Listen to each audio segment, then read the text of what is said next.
This is Skipson once again from my operations center at my ranch here in Hardeman County, Texas, not too far from the Oklahoma border. That's the lazy SOB.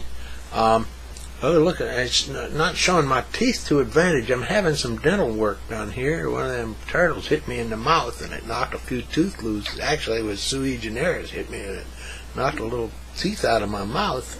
Anyway, I wanted to tell you folks how I came to be a rodeo performer with the livestock that I work with.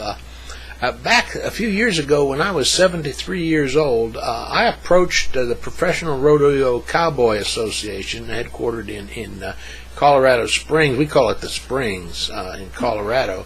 And I told them I would like to learn to be a bull rider. I had seen a rodeo, and I enjoyed that event the most, and I thought I could do it. I can intimidate them bulls without too much trouble. Stay on for 8 seconds. What's that? And they said, "No, I'm sorry, sir. You look a little too old for us. What's your age?" And I showed them my driver's license, and it said I was 72 years old. And they said, "I'm sorry, sir. There's an absolute maximum of 70 years old. No one who is past their 70th birthday can be any kind of a professional rodeo cowboy in any event that we have here." And I was angry. I fought with them a little bit, and I didn't like it. But they held firm, and they brought in some people. They had there was a whole group of people around us when we was done. I think they were afraid of me. They brought some people in, and some of them were rodeo cowboys. They were pretty tough guys, you know. So I backed off. I'd rather not hurt them. So anyways, I thought about some non-traditional events, and one of them suggested, well, you could ride a sheep or something. That's bullshit, you know, or a pig, or a lamb, or a calf. No, that's for children. Well, I had one of my girlfriends with me. Her name was Galapagos, and she said, you know, there's a very large animal that I'm familiar with due to my family background, the Galapagos Tortoise. They weigh 700-800 pounds, and they're a very tough animal. It might be something for you to consider. Well, my other girlfriend, sui generis, had some family members that were heading on a sailboat down to the Galapagos Islands off the coast of Ecuador in South America. And I said to them, hey, when you get down there, look into Galapagos Tortoise riding. Well, they never got down there quite, but I looked on the internet, and it said they got rodeos on Galapagos tortoises all throughout South America, all throughout Ecuador, all throughout all of the many Galapagos Islands. So I looked into it, and they had rules and things. They had a whole association.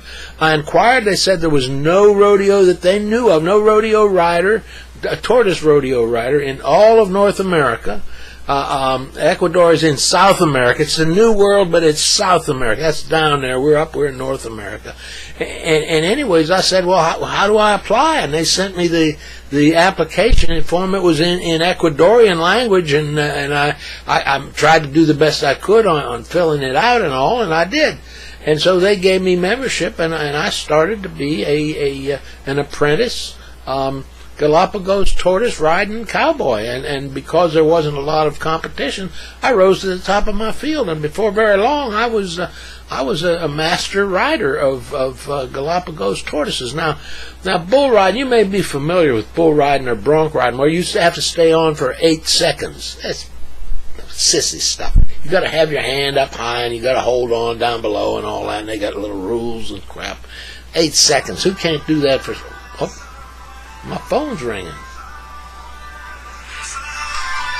Who's that? Oh, we're gonna answer it. Hello? Yes. Oh. Hold on a minute here. You caught me while I'm recording a video. No, it's about tortoise riding. So you're a professional man. You'll appreciate some of my stuff here. Now, do I have a pause? I have to take a little pause here. Well, I don't know what we call it in Ecuadorian. I don't have that all my vocabulary down yet. That was my dentist inquired. He's the one that's responsible for these horrible things in my mouth here. Though my girlfriend Sui Genera says I'm responsible because I have a lifelong sugar habit. I don't get that. I don't understand. The Lord gives you teeth, and them dentists carve them away and take them. I don't know why they do that, but it's okay. I just go along with whatever everybody else does.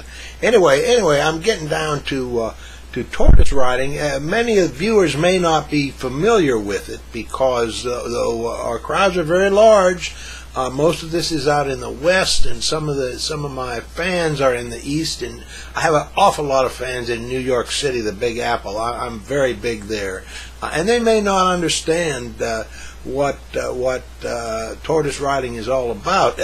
Instead of 8 minutes, you're on there for 8 hours. And believe me, it's a marathon. It's not a sprint. It's a long damn time, and you got to keep your hand up like this all the time. And there are no I don't know how to say this. There are no potty breaks involved. You have to have a lot of control. You have to have a real lot of control. And some of them tortoises, they're big. They're monstrous big animals. Somebody said they weigh 8,000 pounds. I don't think that's right. I never weighed one. How are you going to weigh them? You know, you can bring in some low-level scale. How are you going to herd them over onto the damn scale? It takes them. They just travel at 0.2 miles an hour. They ain't going to get on a scale. It's 50 yards away. So I don't know how much they weigh, but I know they are big animals, and they're very difficult to control, and it's difficult to endure 8 hours aboard a Galapagos tortoise with your hand up and all that. You are allowed adult incontinence products, and in fact, I'm sponsored by some of those products, and it's a good thing because a lot of the fans of our rodeo are older people, senior citizens. They get to take a nap and so forth during the presentation, and we do a lot to make the presentations of interest to people. We have a couple girls are lined up to do this. Galapagos has done it. The woman's 80 years old, but she looks like she's not a day over 40. You know, she's really something, and she's in very good shape. We will have one of the other tortoises while I'm out riding mine, and in case people's attention flags a little bit or whatever, they need to go and get a hot dog at the rodeo. She will get out there and she skateboards over to the tortoise, gets up, lands on the top of the tortoise with her skateboard, and then she tap dances. And it's a very entertaining thing for the people in the audience, especially the children. They just love it. And she's up there in her little tutu outfit and all that, and she has sparklers sometimes. She's a showman, a natural born showwoman is what she is. I think she spent some time in vaudeville. I don't know. Vaudeville was big when she was young. You know, that was a long damn time ago. She's even older than me. And that's Galapagos. And we have Jenny. Jenny works for me too. Used to just call her Jenny. Now we call her Tortoise Jenny. Nobody knows too much about her, but she's in charge of the entire breeding program on the ranch, and she gets them females to lay them eggs, and they incubate them. She helps them dig the holes that they put the little eggs in. Eggs are about that big. Put them eggs in, and she, if it wasn't for Jenny with a G, she makes sure that we call her Tortoise Jenny, always with a G, Tortoise Jenny. If it wasn't for her, our breeding program would be non-existent. And I've nominated or mentioned to the North Texas Stockmans Association that she ought to have some kind of an award or something. They look at me funny about that.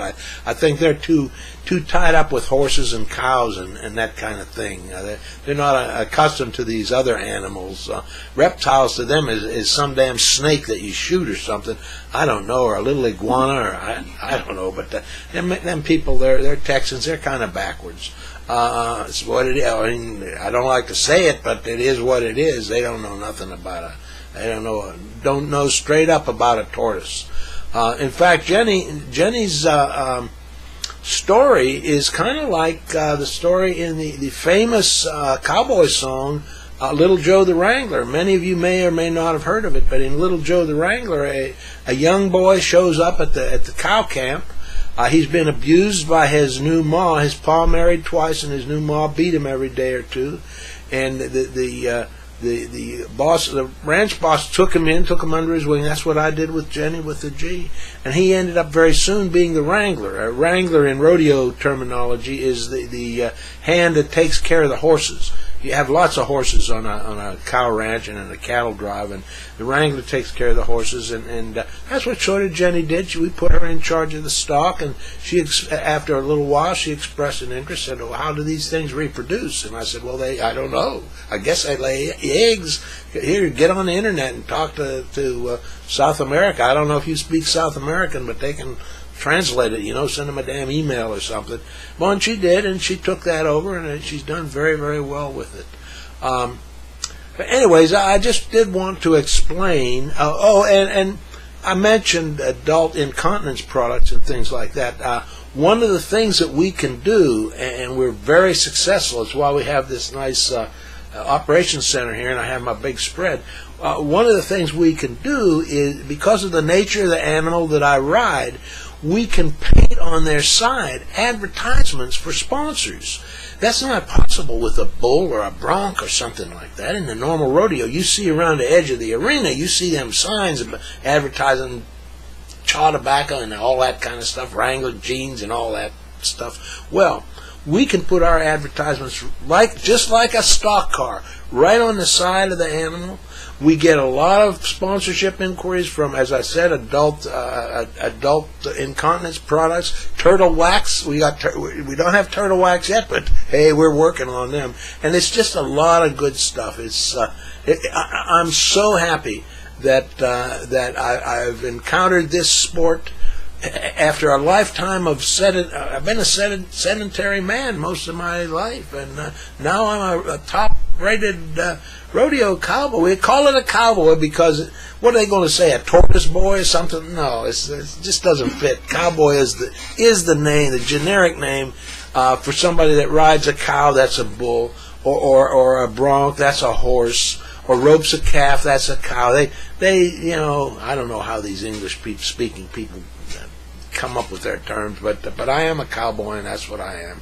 And I think my lighting isn't great here. It's okay. You can see me pretty well, but you can't see the rest of the operations center. And I'm just practicing with these. I will definitely put some more videos together. I've got a small number of them right now, and my ambition during the off season or during the evenings in rodeo season is to lecture at comedy clubs and things like that, and I think I could do it. I've always been a guy that can do anything I put my mind to, or my body to. I don't know about my mind. It's not so good anymore. But my body, anything I can put my body to as far as athletic things, I've always been pretty successful at it. Well, anyway, that's my story. I think I'm done here. The dentist was wanting me to rinse my mouth or some damn thing. I never understood what them people want to do. They just give you a bill at the end, and I don't know what they're doing when it hurts and it bleeds and all that. I don't know. What's a normal person know about dentistry? These guys call you up though. Mine is a good one. He calls up. All right. Well, I'm signing off now. This is Skipson. Signing off from the Lazy SOB up in Hardeman County, Texas, right close to the Oklahoma border, and we'll see you on down the pike.